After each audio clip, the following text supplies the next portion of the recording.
Okay, it looks like we have good contact, good recording.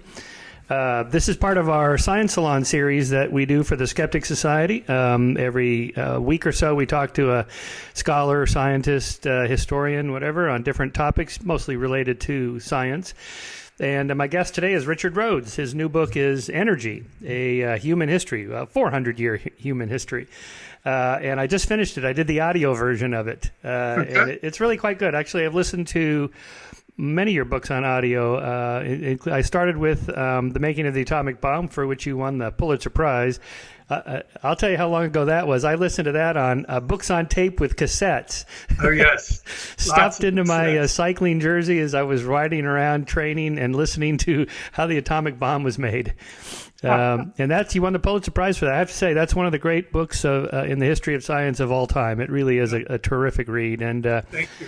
And The Dark Sun, The Making of the Hydrogen Bomb. A lot of people don't know you wrote a book on the Einsatzgruppen, which I discovered when I was researching my book on the Holocaust deniers, and then I got into the history of the Holocaust, and I had no idea how bad these dudes were. I mean, how Right.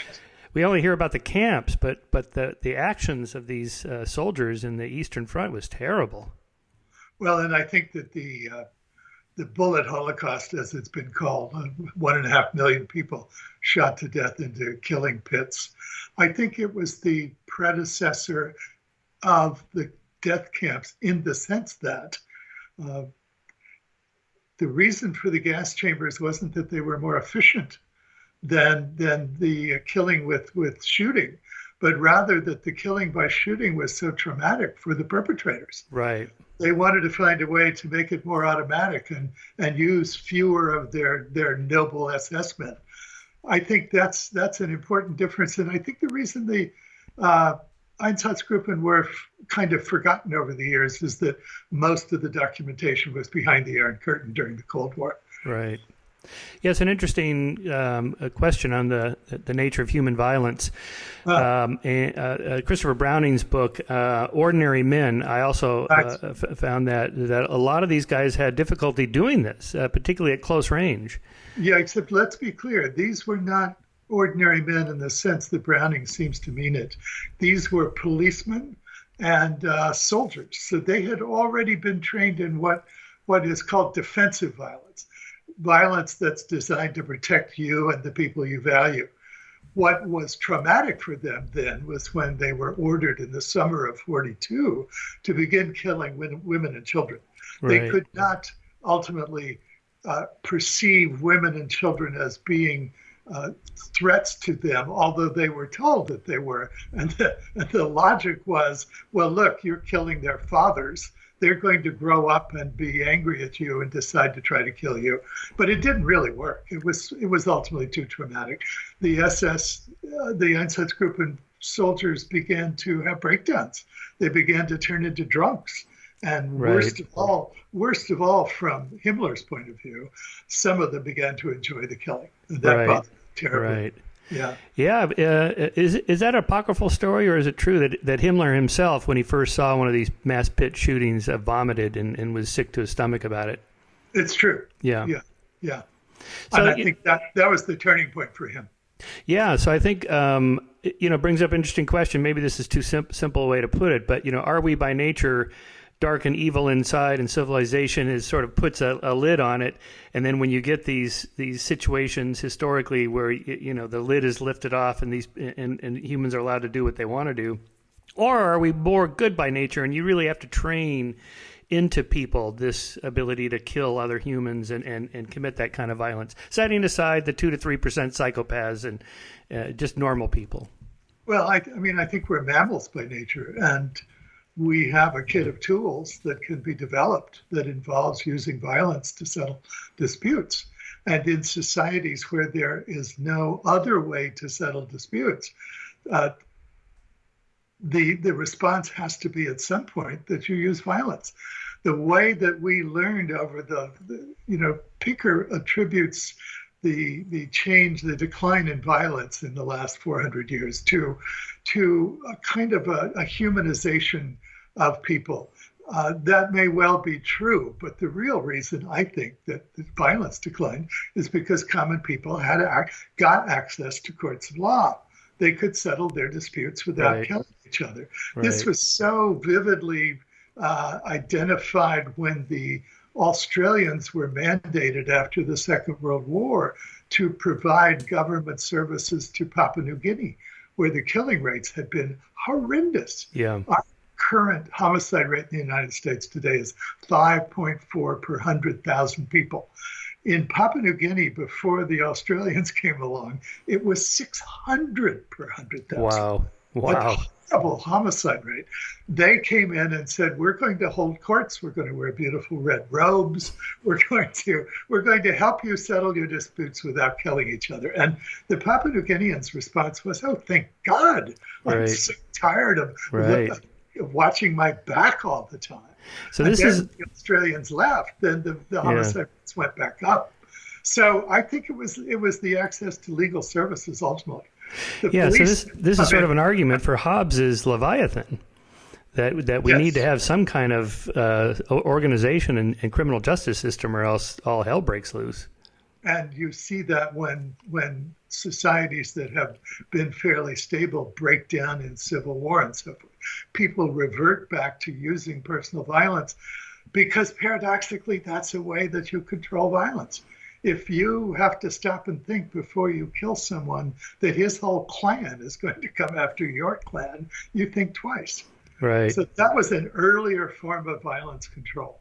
Do you have an opinion, while we're on the subject of Eichmann and this whole business of the banality of evil, and now several scholars like Deborah Lipstadt and others have been critical of this banality of evil, that he was a true, deep, dark anti-Semite and not just a paper-pushing bureaucrat? Well, he may well have been, but I would point out that Hitler himself had never really experienced or committed malefic violence, meaning violence against people who didn't threaten him. He was in a sort of a turmoil stage between being a soldier, as he'd been in the First World War, and being malefic, so that he threatened people. And he used, but Eichmann, I think, like Hitler, was someone who was able to perpetrate serious violence on people without himself suffering any consequences. You know, it's one thing to fly a plane over a city and drop bombs. It's another thing to have to pull out a knife and go and get into a personal knife fight with someone whom you despise. Right. And in a way, it becomes even worse in terms of the scale of violence that's possible when all you have to do is sign a piece of paper. Hitler was he ordered other people to do all this mass killing for him. Right. And in a sense, there was no feedback loop that caused him to feel any reason to restrain himself. And at the same time, he acquired an immense amount of violent notoriety from the people in his society because of his violence, but he wasn't threatened by it. So I think that is what makes for these mass potential killings, because the person who's ordering them and directing them doesn't have anything to lose. Right. No skin in the game in that sense. Yeah, exactly. Yeah. He gets all the benefit, but he isn't threatened by it. Right, but this idea like that began with Milgram and with the shock experiments, and then Phil Zimbardo's prison experiment. This idea that, well, anybody, just an average 18-year-old American college kid, could be a Nazi. That seems to go too far on the environment is everything argument. I think it does, and I think it does because of the work of the criminologist I wrote my book, Why They Kill About. He found that for someone to become criminally violent, meaning prepared to use violence against people who don't threaten him at all because he wants something from them, or because he doesn't like them, or because he's in an argument with them, those people go through a rather complicated process of being violently socialized that involves being violently dominated, seeing people you value being violently dominated, reaching a point where you ask yourself, will I always be violently dominated by others? Being coached by violent people that you have a personal responsibility to use violence to settle disputes, and finally trying it defensively at first against someone whom you think you can win a victory against. Right. Taking winning that victory and discovering that everybody treats you differently as a result. Suddenly, from being the victim, you become someone other people are afraid of and defer to. So that process tends to lead to someone who's prepared to use this successful method in all sorts of situations. That's not someone who just came in off the street. Right. I mean, it may be that people can be forced to use violence, but when they're very severely traumatized by it because they're not prepared to. And in fact, during the Second World War, there was a study that was done of asking soldiers who just came out of battle what they did and so forth to see. It turned out that something like 25% or more, I think the number was actually much higher, never actually pulled the trigger. Right. And when they were asked why, the answer was, I was taught not to kill. Right. And the military, as a result, over the years, increased the use of weapons by soldiers by pairing them with another soldier, so that someone was observing them and they felt they had to go ahead and use violence. Right. So it's not so simple as any one of us. I don't think that the ordinary men theory actually holds up if you look at the documentation. Yeah, I think that's right. I agree with that. And I also suspect strongly that most Germans were not dedicated Nazis, that due to the sort of spiral of silence, this pluralistic ignorance idea that a rotten ideology like that can spread through a large nation with only a minority actually supporting it, just by squelching or jailing dissenters, and everyone else just keeps their head down and goes along with it in hopes that somebody else ends it. Well, look at America today. Yes. Okay. Sadly. Right. Yeah, that's right. Right. Well, and since I've got one of the world's leading historians of nuclear weapons, maybe you could comment a little bit about the current state of the world with North Korea, the possibilities of Iran, and, of course, Israel worried about that, our own nuclear arsenal being updated, Putin showing signs of aggression. Are you optimistic or concerned or cautious, or what is your position now compared to, say, when you wrote the making of the atomic bomb? Well, I think given the instability of our own leader these days, it's a little more frightening perhaps than it was. But the truth is, the CIA estimated back in 1994 that there are at least 40 countries in the world that have the industrial and scientific base to develop nuclear weapons if they chose to do so. And as of now, we've added just one more to the number, and the total number is 10. Now, if the Middle East were to fall apart in some way, as I think maybe the most frightening place right now is the relationship between Israel and Iran, and the long-standing enmity between Pakistan and India. Right. Those are two really dangerous points, it seems to me. Kim Jong-un's development of a nuclear arsenal was a brilliant move on his part. It made his small country fundamentally invulnerable, I think. I can't see a way that we could somehow attack North Korea without destroying much of South Korea, because that would certainly be the response. North Korea has always held Seoul hostage with conventional artillery, 6,000 or 8,000 cannons buried in a hillside just 35 miles north of Seoul.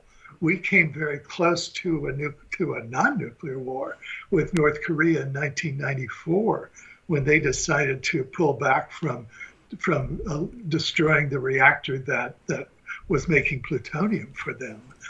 I was told by Robert Gallucci, who was the ambassador who was negotiating with the North at that time, that we were within a couple of days of having a war.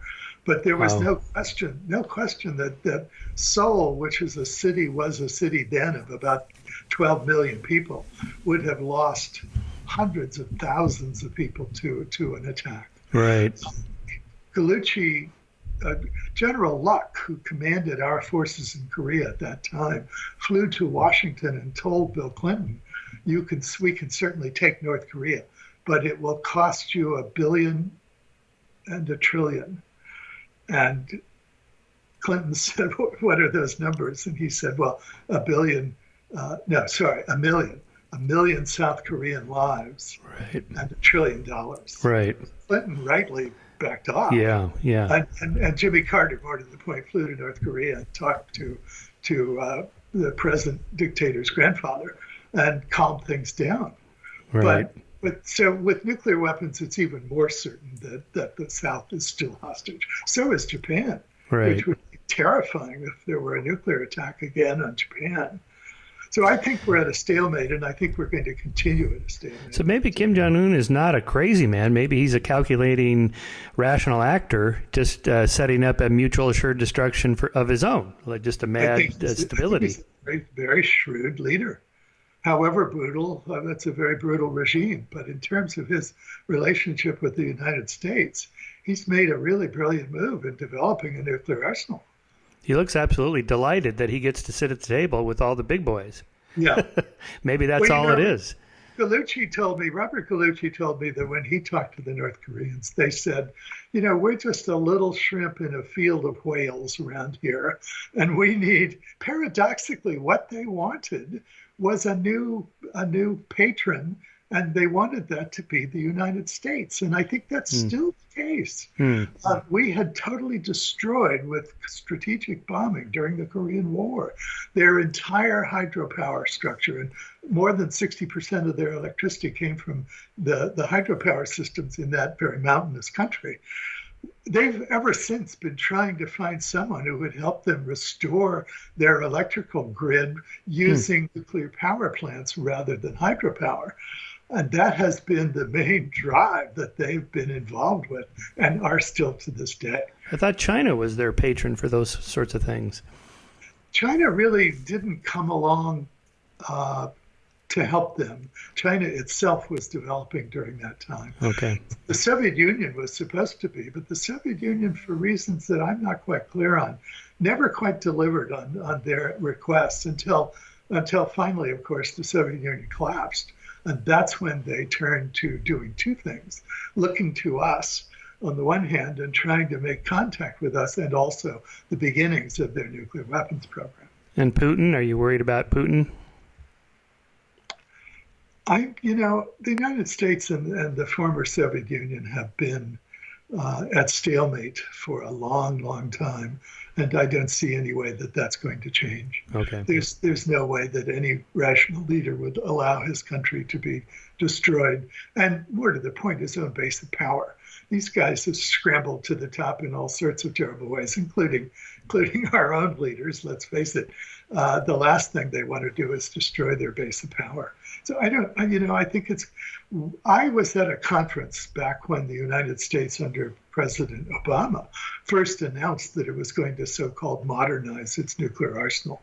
And I asked the speaker, who was a member of the National Security Council, well, aren't we actually going to rebuild our arsenal because we want to send a signal to Russia? And he reluctantly admitted that certainly was one of the reasons. Right. It wasn't because the arsenal is old and falling apart. Our arsenal has been maintained ever since we first built those weapons. But rather, it was what has been going on since the end of the Second World War, which is this kind of slow motion messaging with right. arms buildups and arms declines and so forth. Well, given the role of nuclear weapons then as signals, if nothing else, exactly. How can we ever get to nuclear zero if that sort of Hobbesian trap of the other guy problem? I'd give him up if the other guy would give him up, and he's saying the same thing, and we can't get there. Well, I can see how we could walk all that down, because the way to conceive a world without nuclear weapons is not that we don't have any nuclear weapons. It's just that it will take us a certain amount of time to deliver them. That is to say, if they were all dismantled and put away, maybe 3 months from warehouse to target rather than 30 minutes, which is what we have now, that would give us all a lot more time to talk things through and work things out. But in the meantime, we're on a sort of hair trigger setup that's really very dangerous. All sorts of possibilities have been posited as a way an accidental nuclear exchange, a madman nuclear exchange. Right. That I think is worrisome throughout, and I don't. To me, the main reason the United States continues to maintain a way too large nuclear arsenal is domestic politics. I think that we are there, and we are probably going to be the last to dismantle because Republicans and Democrats argue with each other about who's stronger on defense. Right. It's terrible to say that. Right. I truly do believe that's the basis for where we are. And you can track it through after the Cold War with the various attempts on each side, each party, to either reduce our arsenal or sign treaties of various kinds. It's been so easy for the Republicans to argue that we don't need arms control, that we can't trust arms control, that we're much better off having an arsenal. And on the Democratic side, to try to argue what looks like a weak case, which is arms control works. It's not a weak case. Arms control does work. Yeah. Inspection. But it looks that way to voters, I'm afraid, and it makes for this intractable debate back and forth between the two sides. Right. Everybody's got to be strong on crime and strong on nuclear weapons. Yes. Oh boy. Well, let's talk about your new book. Again, I just finished reading it on audio, Energy, A Human History. It's a great read, like all your books are. And I think the entry into this a few months ago, I was at a little bit of a kind of a conference with a bunch of scientists, and I met an archaeologist from UCLA. What are you working on? Oh, I just finished a book called Why Cities. And I said, I can answer that in 2 words: energy capture. And yes. Really, that's kind of what your book is about. It's like civilization is all about capturing energy and putting it to use, with nature basically working against the second law of thermodynamics. Everything runs down. Yeah. We're constantly pushing against that. And that's what energy capture is all about. And that's, your history of all our attempts for the last 400 years to do that. It's amazing. I wish I'd said that in the book. That's a wonderful short version of the story. Well, yes. I mean, starting with wood. I mean, you open up with Shakespeare tearing down his own theater just to use the wood for the globe, Right. because wood was not so plentiful, and you don't even really think about that anymore. The English had cut their trees so far away from London that it cost too much to ship the wood.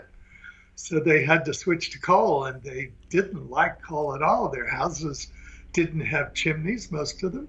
There was a hole in the roof, or they'd let the nice wood smoke drift through the house and out the window. And then suddenly they're burning terrible bituminous coal from Newcastle, and it's like the smoke from the volcano in Hawaii right now. It's toxic. Right. Trying to roast their meat over a coal fire. It was a hard transition for them because it was so culturally different and technologically different from what they'd had before. And it only really happened when Elizabeth I died and the King of Scotland became the King of England and came down to London and took up residence and brought along with him some considerably better Scottish gold. The Scots had cut down their forests 100 years before the English did because their forests farther north were so much more sparse. So they were used to burning coal. But when the king started burning coal, then it was okay. Then everybody could burn coal. But they still had to retrofit the whole town, London, with chimneys to get the smoke out of the house. Right. So what motivated you to get into the energy history business? Is it our current situation of, this is a big problem now? Well, it is, and it was a logical kind of extension of all that I've written about nuclear energy and nuclear power, to take a look at the wider world. And I've always been intrigued by the ways that history reveals worlds that are radically different from the present. I mean, I was taught in college that history is a universal thing, that human nature is a universal. It's not true.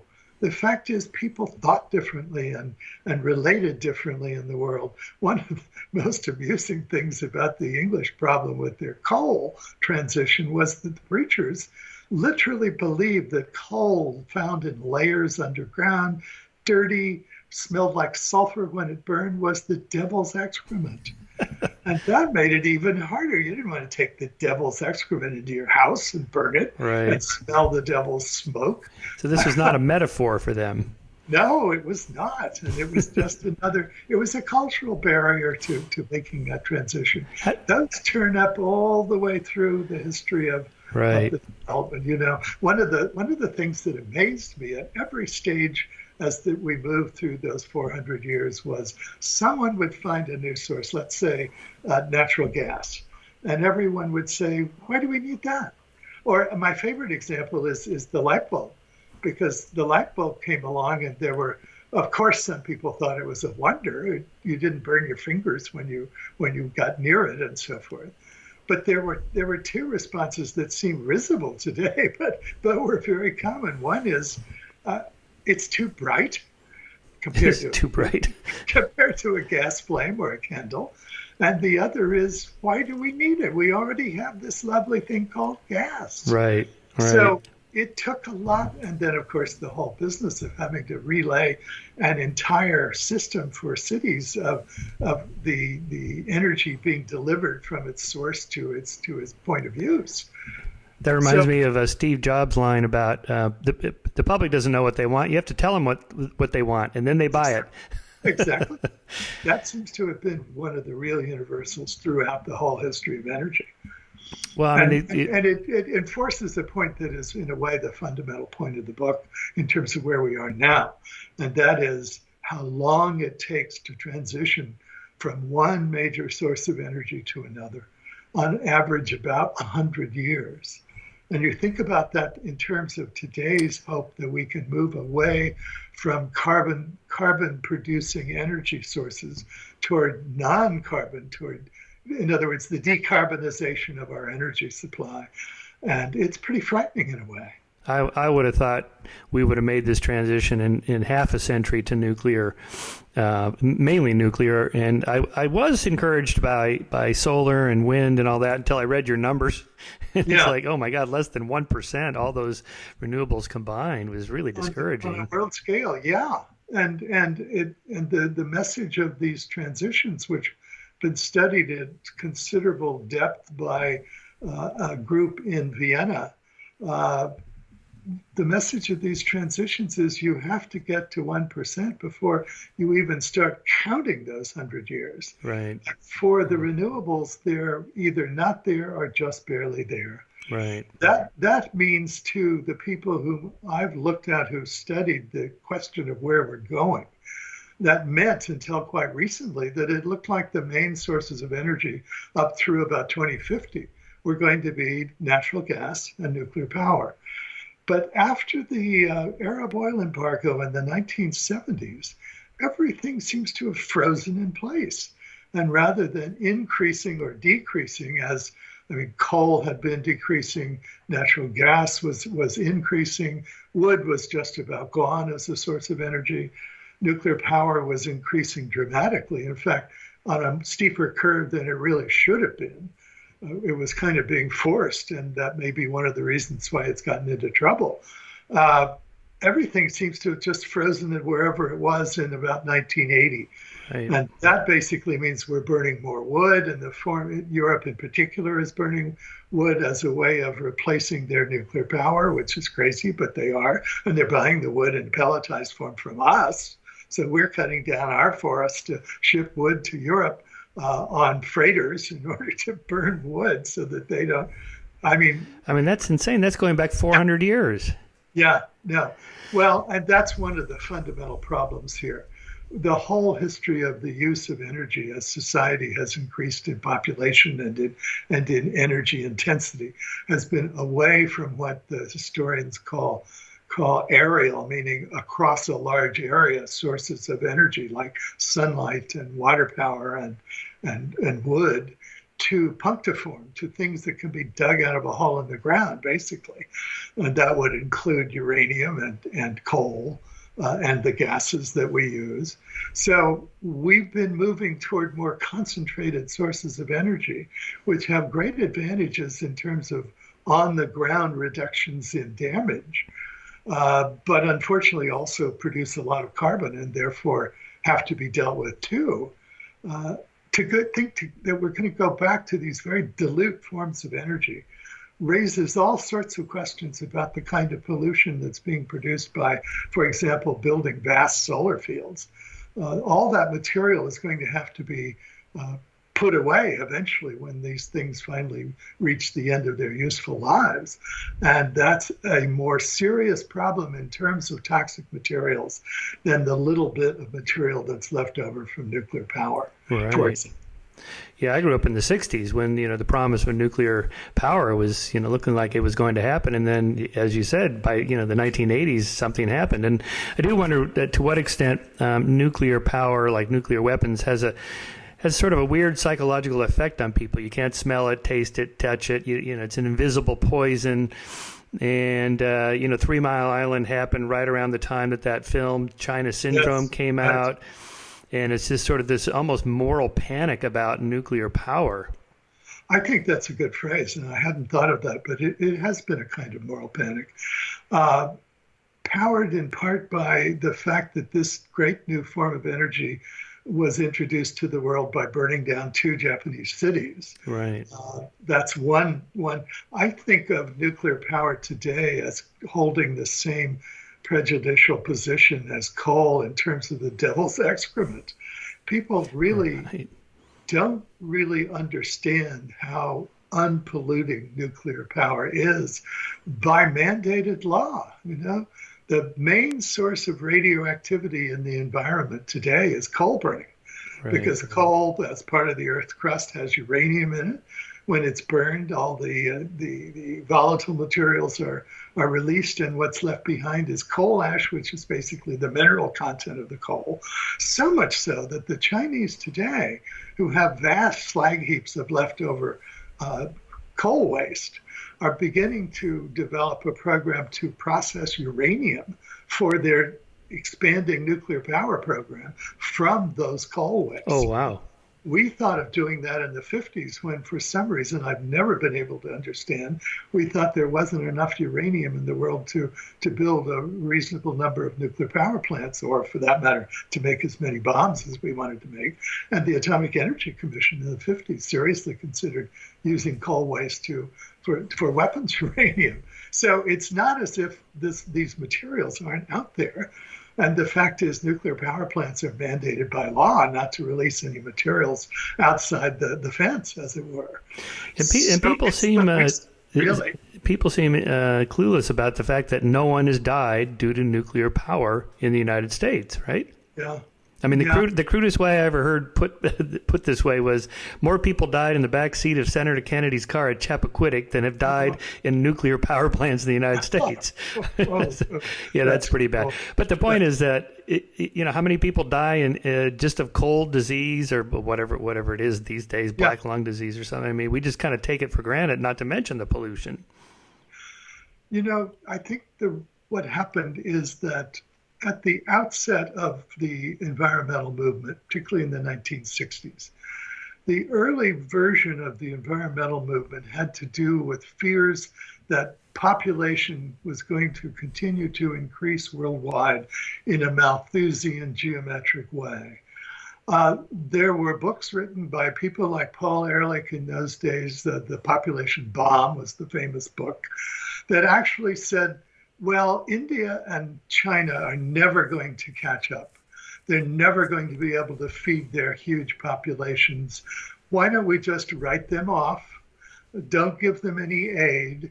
Don't send them any medicine. Just let them all die and decrease the surplus population, to quote Ebenezer Scrooge. Right. And the beginnings of the nuclear power business in the United States at that time led people like Alvin Weinberg, who was running our main nuclear power development program at Oak Ridge, Tennessee, and something of a proselytizer for nuclear power, to say, but with nuclear power, we will have enough energy to help feed those people. I don't quite know how he thought nuclear power plants were going to help grow more wheat, but anyway, the argument was around that issue. And the early acolytes of the environmental movement, Emery Lovins, for example, developed the idea that nuclear power would encourage the increase in large scale population around the world and basically add to the problem. So nuclear was anathemized by the early proponents of the green sort of movement as something that was bad, not good, because it would just make more people think they could live and discourage the effort that had to be made to reduce population. Well, this overlooked what actually happened, which was basically the demographic transition that always happens when people improve their lives enough not to have 10 children, so there will be one or two surviving to adulthood to bury their parents. Right. And in addition to that, there was the whole green revolution in agriculture brought about by people like Norman Borlaug, the Nobel laureate later, improved varieties of wheat, improved varieties of grains of various kinds. India and China got busy and took care of their overpopulation problems. And it never happened. But that spirit of the world's got too many people in it. I mean, Alvin Weinberg, when he was writing about nuclear power as the salvation of this problem, was talking about 100 billion people in the world by 2050. And wow. Of course, we're going to peak, it appears now in 2100, at about 20 billion people in the world, which is not 20, tolerable 10. number. A tolerable number. It's okay. 20. You mean 20? Wait. Or 10? 10 billion. Well, we're at 7.5 now. I'm talking on the number. No, I think he's actually projecting as many as 20. But whatever the number, I think your book cited way less than what the Malthusians feared. That part of your book was... And it's going to be zero population growth by then as well. Right. So we are indeed moving toward a leveled out population of the world that should be. Yeah. Well, I think. Hang on for a second here. I'm getting some feedback. I think that part of your book with the that sort of Malthusian, it's very pessimistic, doomsaying. And even Ehrlich, he's still alive. And as you point out, he just keeps saying, it's coming. Just you wait. Almost as if they're looking forward to this. It's unbelievable. That's the way prophets do, isn't it? They move the date of the doomsday down the road when it passes its used by date the first time around. It's a very but it's a very anti-human. I mean, it's not just anti-humanism, but anti-human. Like you, as you described in that scene from India, it's like, just let them all die. Don't send them any aid. Wow. It's hard to believe that anybody would take that perspective, and even if they did privately, would publish a book about it. Right. I'm going to be speaking at Stanford in a couple of weeks, and he's still there. Right. So I'm hoping he'll be in the audience so we can have a discussion of this. Yeah. Yeah. Well, I mean, it's okay to just say I was wrong. I mean, in part, the Malthusian argument, if you don't think it through or you don't count history of what's actually happened, it kind of makes sense. Like, okay, yep, doubling populations geometrically, but food and resources only grow arithmetically, you're going to hit a wall. Of course, what they didn't count was human ingenuity, creativity, science, technology, and the fact that we're really good at solving problems. Exactly. And people like Norman Borlaug, no one predicted, this would happen, and it had happened. Okay, so to me, I think the environmental movement and people like Ehrlich, they should be taking credit for this. They should, instead of saying just you wait, they should say, look what we did. Our movement made this change happen. But there's something about nonprofit groups like that. They have to always wave the red meat and say, things are bad and getting worse. And, if there's a donate button at the top of your page, like, look out. Maybe we shouldn't trust these numbers that they have here because, there's a tendency to not say things are good and getting better thanks to us. It's that you got to keep donating or else doomsday's coming. Yeah. Well, and, on top of that, there was the movement on the part of David Browder, who was the head in those days of the Sierra Club.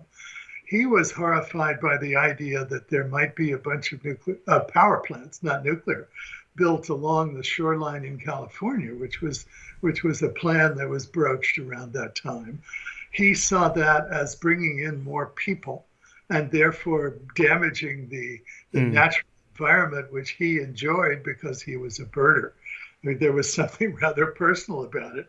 And one of the reasons for the Sierra Clubs moving in the direction of opposing nuclear power in California and throughout the country was exactly because they didn't want more people ruining the pristine environment. Right. I mean, I understand the sentiment, but personally, when I have to choose between improving the lot of human beings and improving the lot of whatever, the three-toed whatever, I'm afraid I fall on the side of human beings. Yeah. I think it's possible to do both, and that's where Browder's side comes through. You have that curve, the environmental Kuznets curve, where as a country starts getting industrialized and wealthier, the pollution goes up. But at some point, it hits a peak, and then that you can afford to clean up your environment and preserve species and everything that the environmentalist movement wants. So getting people richer faster should be the goal. And this was consistently visible in writing this history. If you look at a picture of London in 1900 with its terrible coal smoke in the middle of the day, making the place so dark that the street boys would sell their services carrying a torch to help people find their way through the muck. It looks a lot like Beijing right now. Right. The Chinese have just gone through the same phase of, first of all, let's industrialize. Let's get to the point where everyone has a little bit of money in their pockets. And then, as if it's almost a social, well, it is a social good, as if it's almost a luxury, then let's look at trying to clear the air. So they're making that move now. They're planning to build something like 125 nuclear power plants over the next 20 years, an extraordinarily large number. But the point isn't to deal with global warming. They're going to sell their coal to other countries. Right. So they're not really helping with the global warming problem. The point is to clear the air so people can breathe. Right. Maybe just as a point of detail, what is this business about clean coal? And, Trump was going on, oh, beautiful, beautiful, clean coal versus the other kind of coal. I didn't look into that, but I presume it has to do with putting all sorts of filters and controls on stacks of power plants that burn the coal. We've been doing that for a long time, so right. I'm not clear about how you make coal any cleaner unless you move on to the presently doubtful technology of collecting the CO2 at the smokestack and putting it somewhere safe, if such a place exists, injecting it down into old salt mines or whatever they're thinking of doing.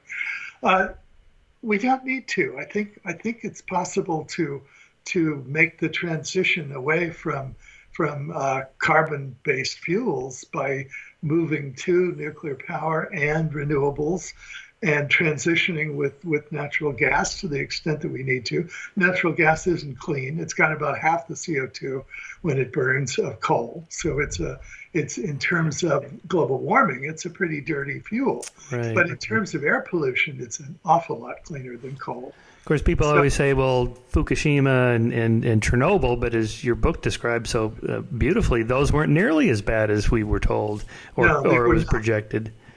And, I always point to France. I wrote a little book called Nuclear Renewal back in the 90s and went to France and wandered around amongst their nuclear power plants and so forth.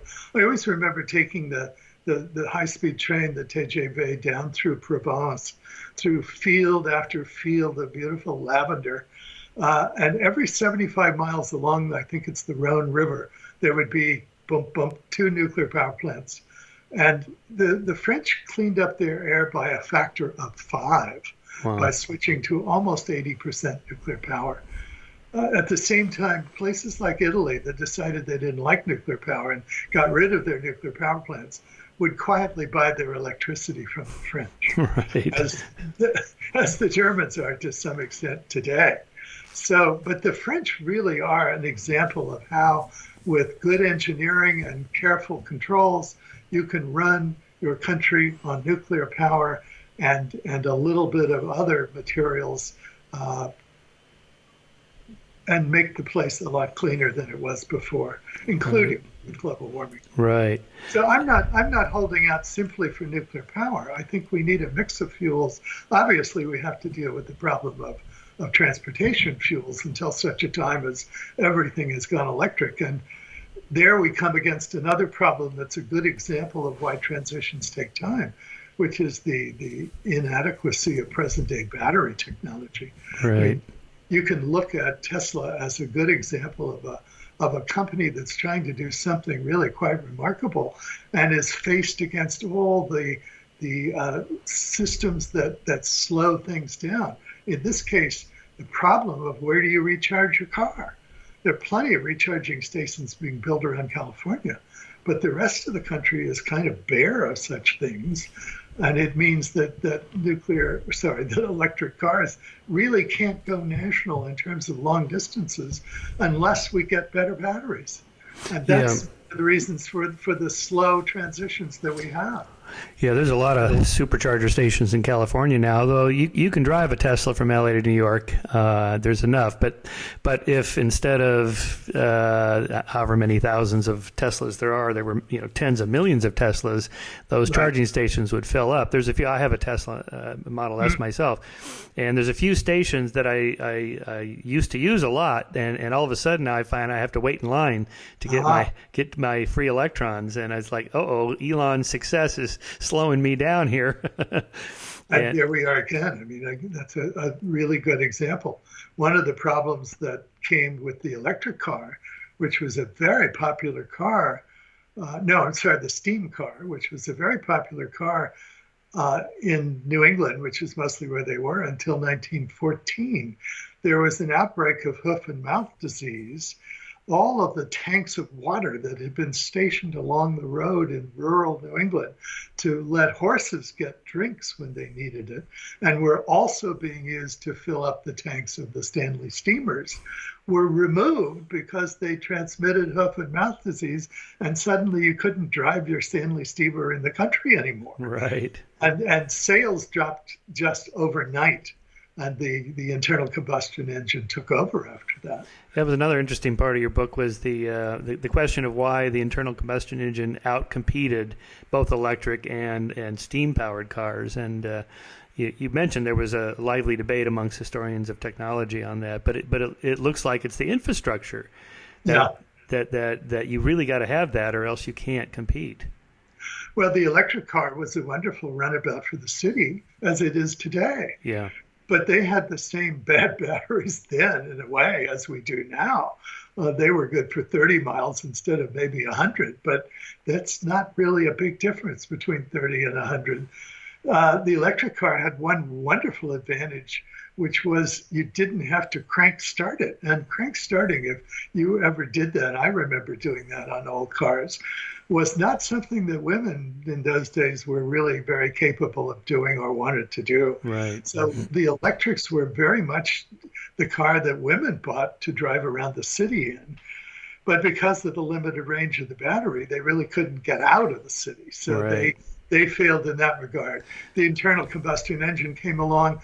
The first Model Ts were actually flex fuel cars. There was a switch next to the steering wheel that allowed you to switch the carburation from gasoline to alcohol. Oh, right. Ford's idea was that everyone could drive around on alcohol, and the farmers could grow the grain that would allow them to prosper. Remember, he grew up on a farm and really invented the automobile partly to get the farmers, give them a way to transport themselves and have better tractors and so forth. The idea was that with the flex fuel car, you could go either way, and farmers could distill their own fuel, he thought. Right. But when leaded gasoline was developed in the second decade of the 20th century, around 1918, 1920, that suddenly was a fuel that could burn even with the low compression engines of the day. And it pretty much swept away alcohol, partly because people were moving to cities in vast numbers in the first 2 decades of the 20th century. And there just was not enough. And farmers were selling their grain to feed cattle to make meat to feed the people in the city. Right. They didn't want to turn their grain into alcohol. They made a lot more money feeding cattle. So there wasn't enough alcohol really Right. so here again, we see why it takes so long to move from 0 to 1% and then to 50% with a new source of energy. It's just, there are all these complications that come up. Right. I did wonder in reading your book if electric cars had won out back in by 1920 or so, had outcompeted internal combustion engines. I did wonder if battery technology would now be where we have a 1,000-mile battery or a 500-mile battery or something like that. Although evidently it's a really hard problem to put Yeah. all that energy in a small place. That we have another name for things that are packaged energy in vast quantities in a small place, and it's called a bomb. A bomb, yes. Yeah, you don't want to drive around on a bomb. We really do have a look at even our lithium ion batteries are blowing up in the holds of aircraft these days. So right. It's a really tricky problem. Yeah. I think no doubt there will be breakthroughs. There's enormous wealth waiting for whomever or which institution makes this breakthrough, but it hasn't happened yet. Yeah. Yeah. Do you have a sense of why Tesla has taken off and now all the other automobile manufacturers are starting to try to compete with Tesla by bringing out, faster, cooler, sexier cars? Whereas GM and was working on this back in the 80s and 90s. And then there was that documentary, Who Killed the Electric Car? Remember that? Right. And it was like, yeah, I guess no one's going to be able to just do this. Even the biggest automobile manufacturer in the world can't seem to do it. And then, boom, along comes Elon Musk with his little Tesla Roadster. And here we are. Well, he really did come up with the right idea, starting at the top. It's kind of like the king came down from Scotland, so now we can burn coal. Right.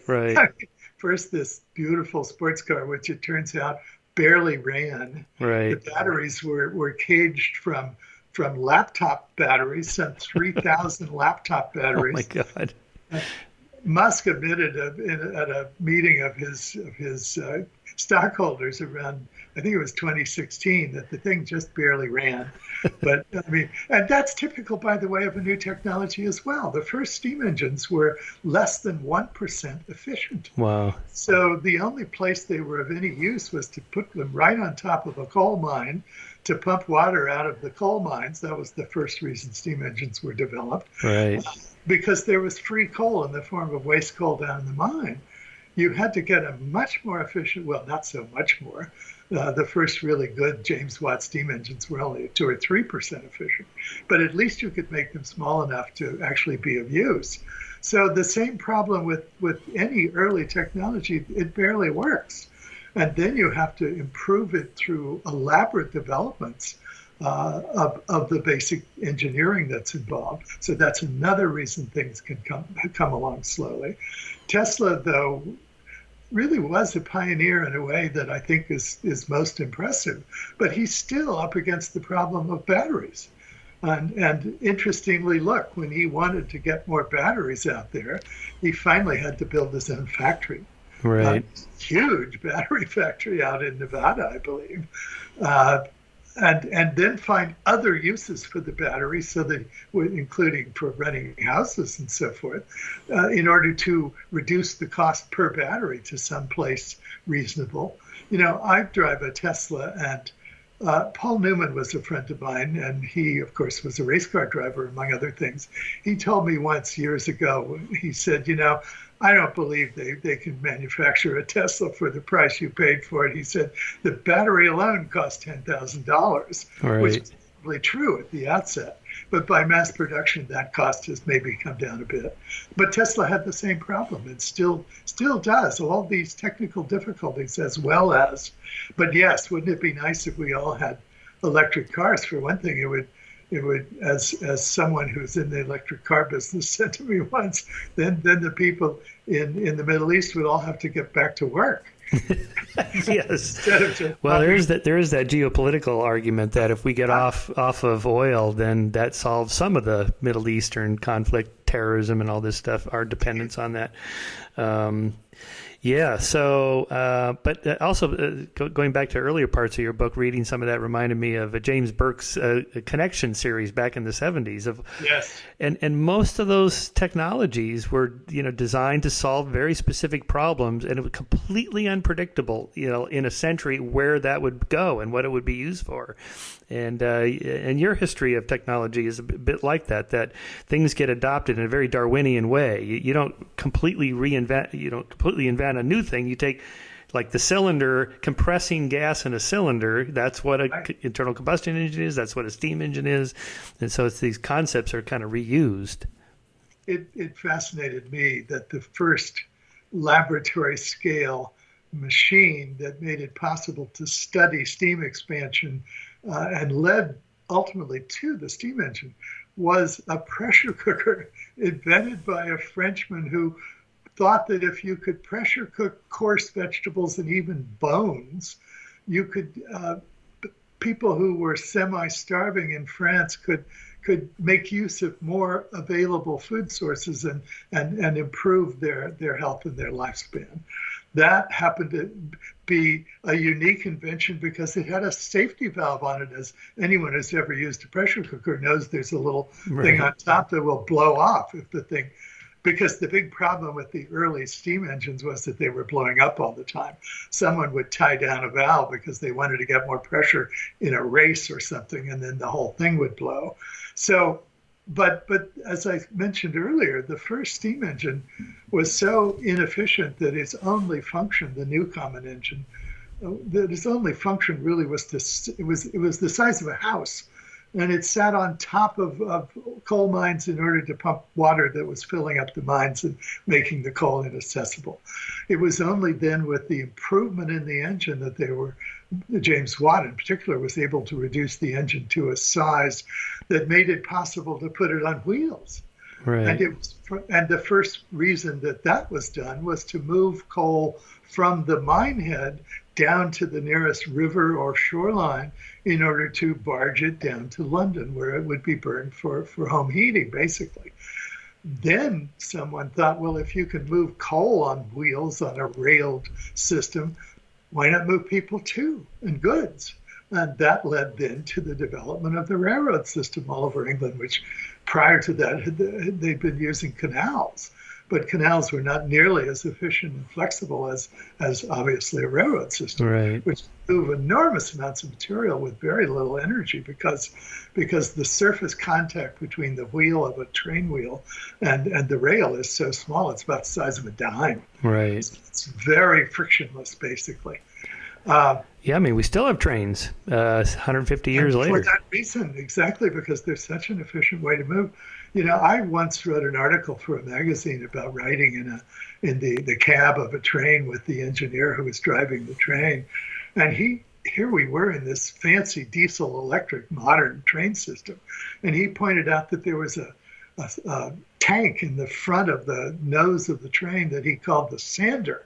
And he had a little lever on his steering lever that allowed him to drop a little bit of sand on the rail if they were slipping going up a steep grade with all too many cars behind him, or if there was ice on the rail. So this very simple system is still there all these years later to improve the friction of the device. That's so wild. One by one, yes, these things developed from crude, large-scale systems to smaller, more efficient systems, and then the internal combustion engine, and then, of course, something I don't get into much, turbines of various kinds. Oh, right.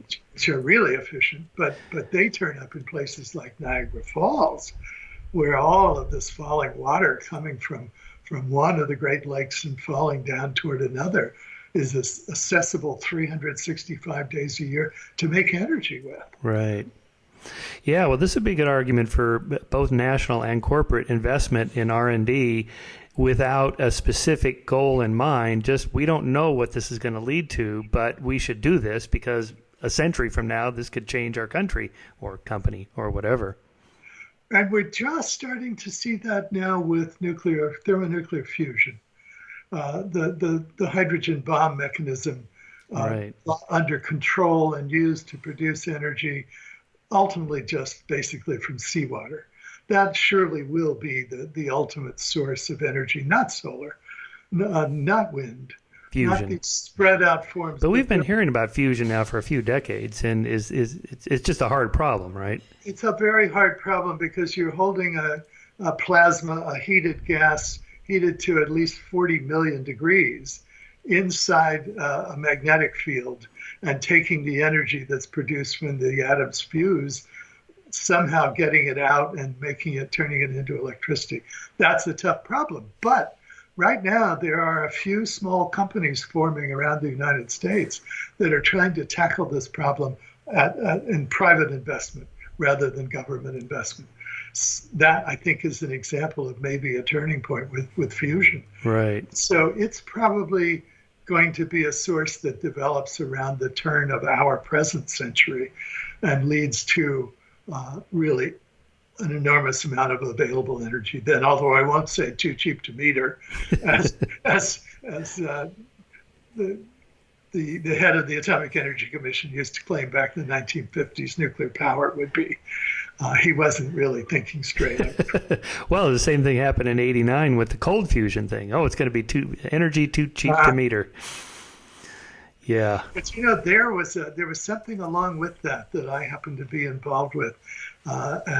There were some Nobel laureates at Berkeley, Louis Alvarez in particular, right, who got very interested in some energy releases they saw in a heavy form of particle that Louis had won his Nobel by doing work with.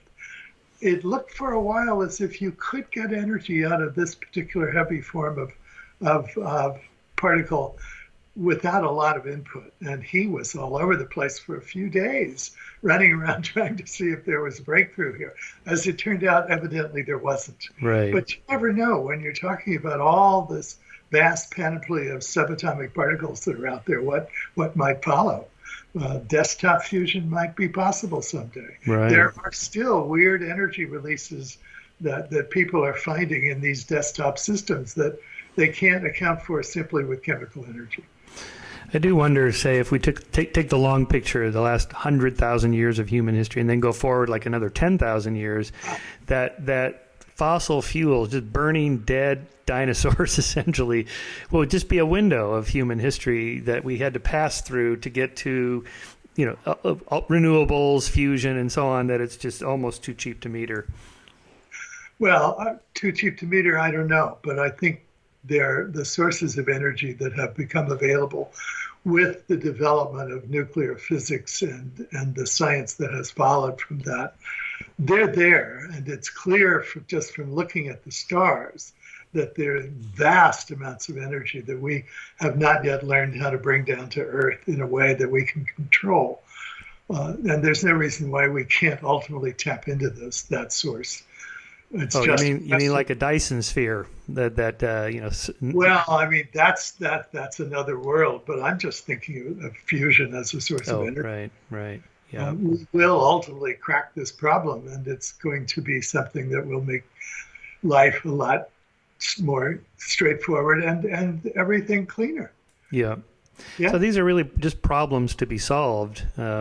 Reading your chapter on smog brought back memories because I grew up in Los Angeles, and in 1979 I was always an athlete growing up, and in 1979 I took up competitive cycling, and throughout the 80s in LA you pretty much had to be done and home riding by 10 or 11 in the morning, and if you got caught out in the afternoon, your lungs were fried for days.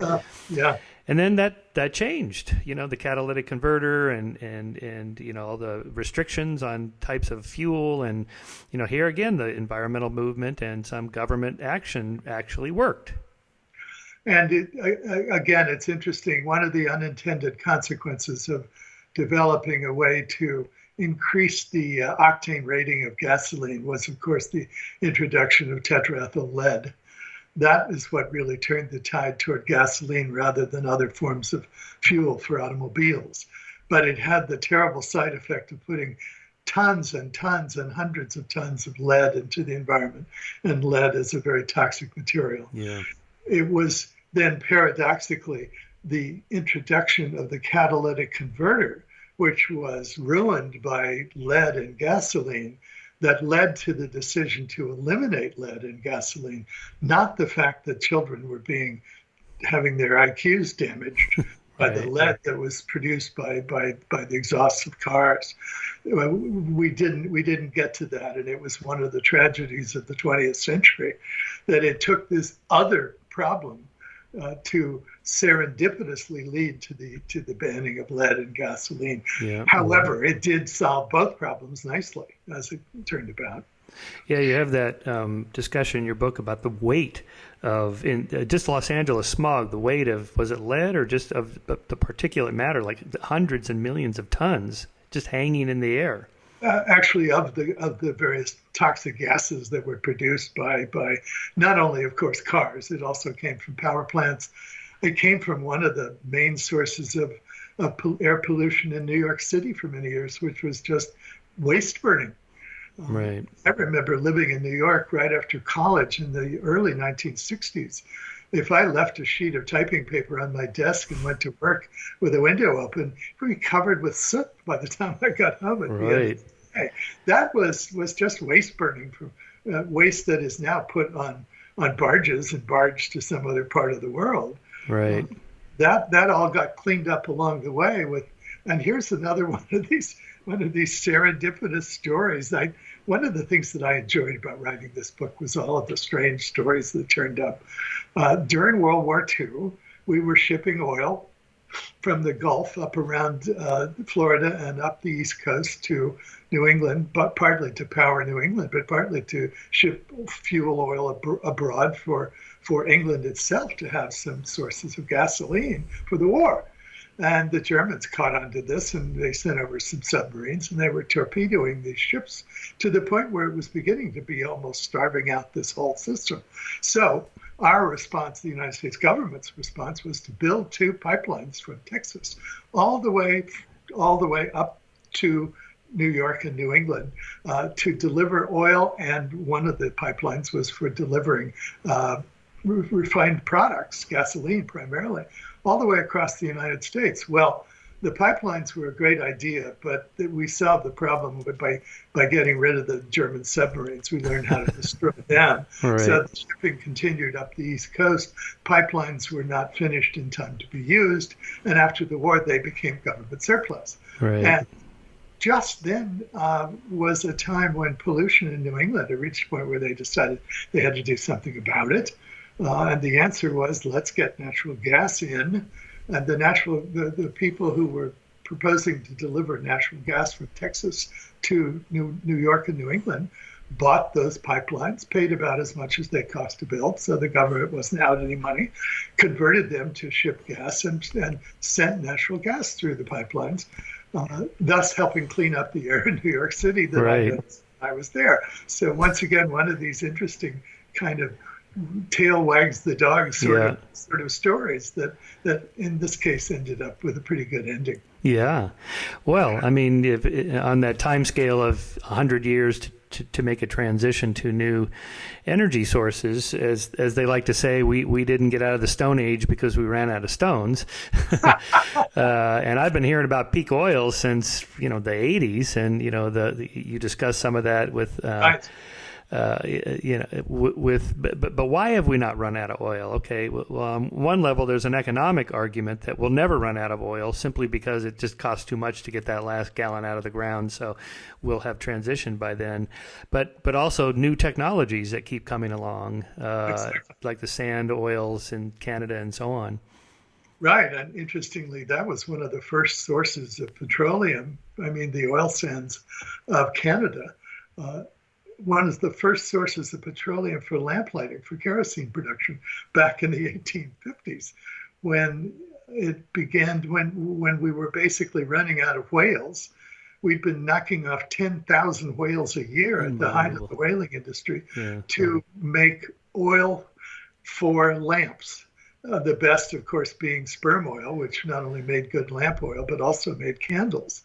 And the so-called train oil, the oil that was made from the blubber rather than taken out of the casing in the head of the whale to make a coarser kind of oil that could be, though, refined and sweetened to the point where you could use it in a lamp in your home and it didn't smell bad. But the other great source of lamplight in those days was the creosote and I'm blocking on the word of the material. Is that where on the trees where they? It was the oil that came from the broadleaf pines of the southeast. Oh yeah. That was drained out of the trees, much the way maple syrup is drained. Yeah, you talk about that where they hacked at the tree and then let it drip out, and eventually the trees would be drained. And eventually the trees would die and they would be cut down for firewood. But this was a vast forest that extended all the way from the coast of North Carolina and South Carolina all the way down into Texas. Someone said a squirrel could make it from North Carolina to Texas and never touch the ground. Wow. So it was a vast source. But when the Civil War began and the blockade that the United States put on the South blocked the use of that material, they had to find another way to make what was called burning fluid. This stuff would be refined into an oil. It would be mixed with a certain amount of grain alcohol and then a little bit of menthol added to sweeten the smell of the oil, and then used as a very fine lamp oil in place of much more expensive whale oils. But when all that was blockaded, that was no longer available, and that's when the discovery of petroleum in Pennsylvania suddenly became a valuable source, not of gasoline for cars. It turns out that the gasoline that was refined from that oil between 1860 and the development of the automobile was a waste product. And refineries typically either dumped it on the ground or dumped it into the river at night, much the way people were dumping slaughterhouse wastes and everything else into our rivers in those days. Gasoline was a waste product. The real product was kerosene for lamps, and it came along just in time to replace this other source that came from the pines of the South. Wow. Incredible story. Incredible story. They're really interesting. That must have been really fun to research and write this book. Well, we're going over an hour here. I don't want to tax your patience and that of our listeners, so let me just remind them we're talking about Richard Rhodes' latest book, Energy, A Human History. It's a great read, really a fun adventure. What are you thinking about researching and writing next? You know, my wife is a clinical psychologist who has worked with people who've been severely traumatized for many years. And several of my books, as you know, have been about human violence. We're now planning to do a book together that will look at ways that have been devised in communities all over this country and as well as abroad to prevent people from becoming violent. Violence, I'm quite convinced from the writing I've done and the research I've done and my wife's clinical experience, is something that people learn to do through a process called violent socialization.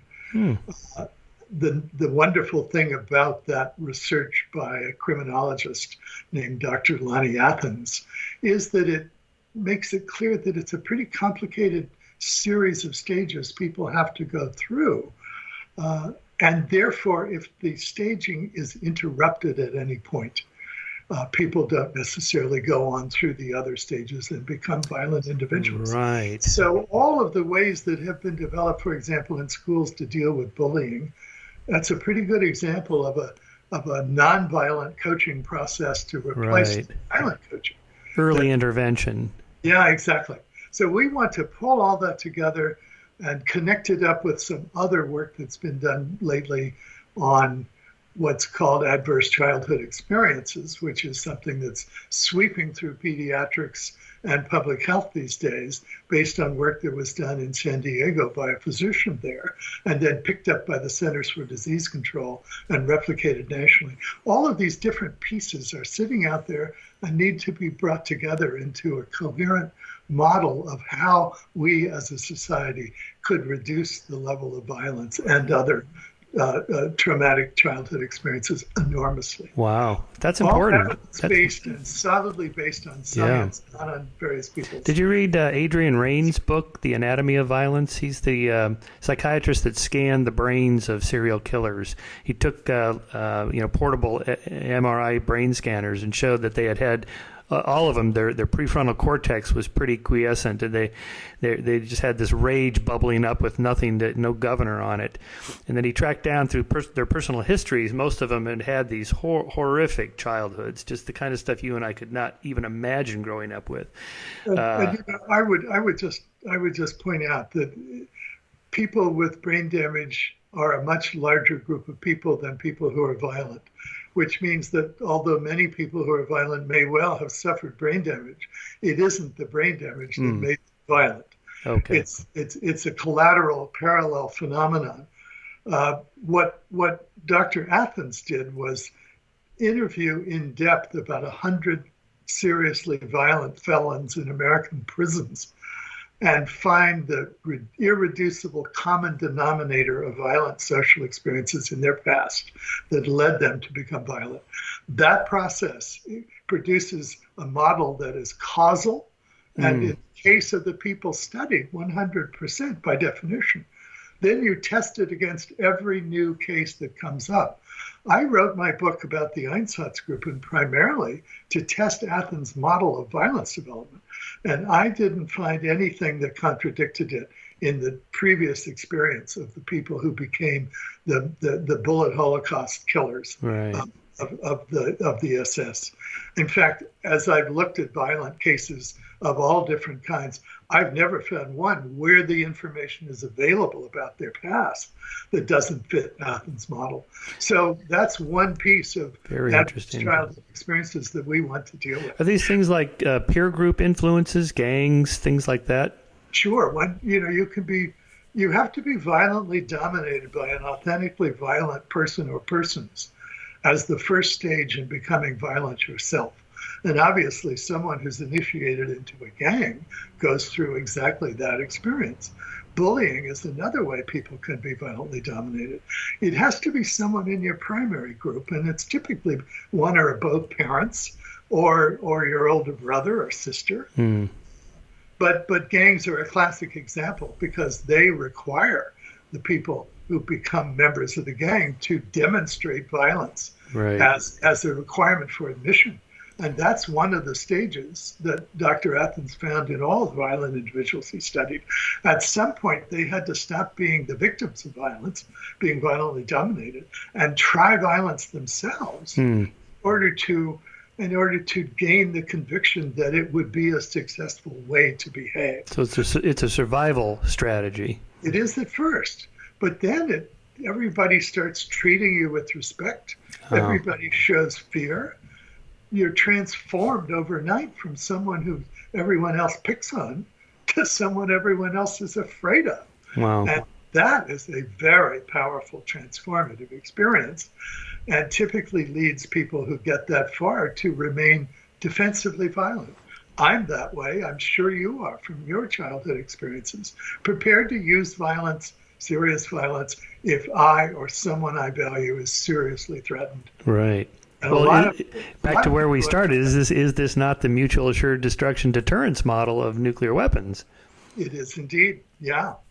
But there's a subset of people who are in that stage who then discover through perhaps a repetition of these experiences of using violence that it works for other situations where you aren't being threatened. If someone has money that you'd like to have, if a woman is attractive and you think she should give herself up to you, there are lots of situations where you're not personally being threatened. But if you try violence, it turns out it's useful in that context as well.